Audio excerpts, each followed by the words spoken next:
Argentina, and these supporters of the Peronist government have got something to be jubilant about. This was the scene in Buenos Aires earlier this month, when workers heard they'd been granted wage rises of up to 130%. The cheers were for the woman who'd given the go-ahead for the rises, Argentina's president, Maria Estela Perón.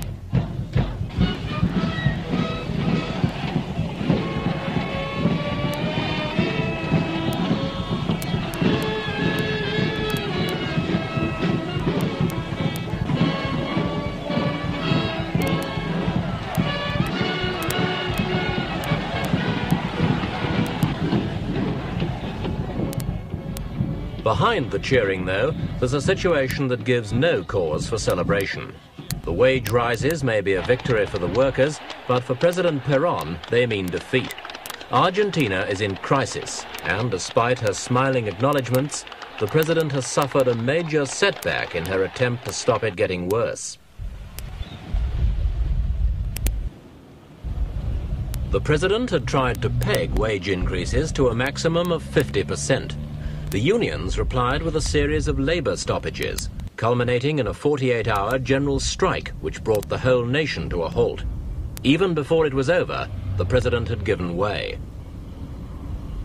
As far as the unions were concerned, it was only justice. Over the past 12 months, inflation has reached 100%. Last month, a government austerity program devalued the peso by 50% for the second time since March. Queues formed as several goods became scarce.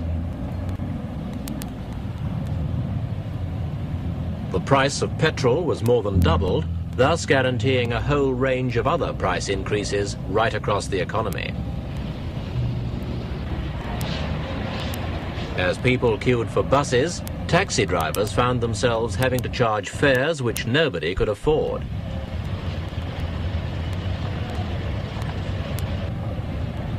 In the last couple of weeks, there's been yet another devaluation of 15%, together with 100% increases in postal and shipping charges.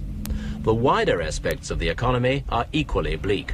The trade balance is getting worse, and the nation's foreign exchange reserves are dwarfed by its foreign debts.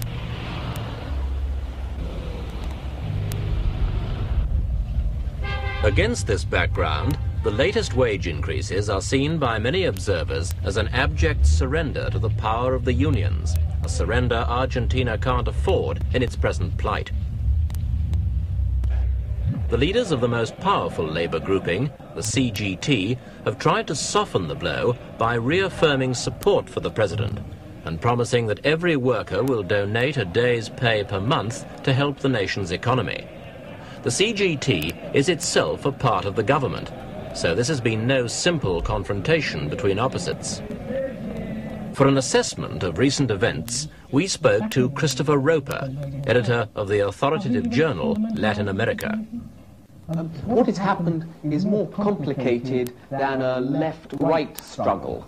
The capitulation to the unions is not necessarily a capitulation to the left wing of the Peronist movement, but to another faction of the right wing. The trade union leadership in Argentina is fundamentally very conservative. It has collaborated with a variety of governments, including the military governments of 1955 to 1973.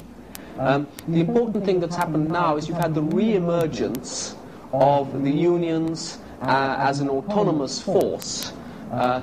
If you go back to 1965, at that time they threw their weight behind a military group around General Juan Carlos Onganía and overthrew the radical government of that time.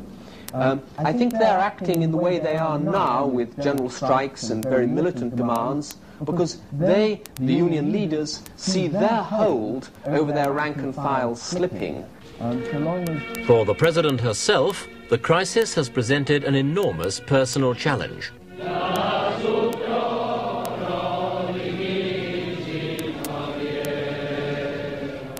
As Perón's widow, the president can count on the automatic support of many Argentinians.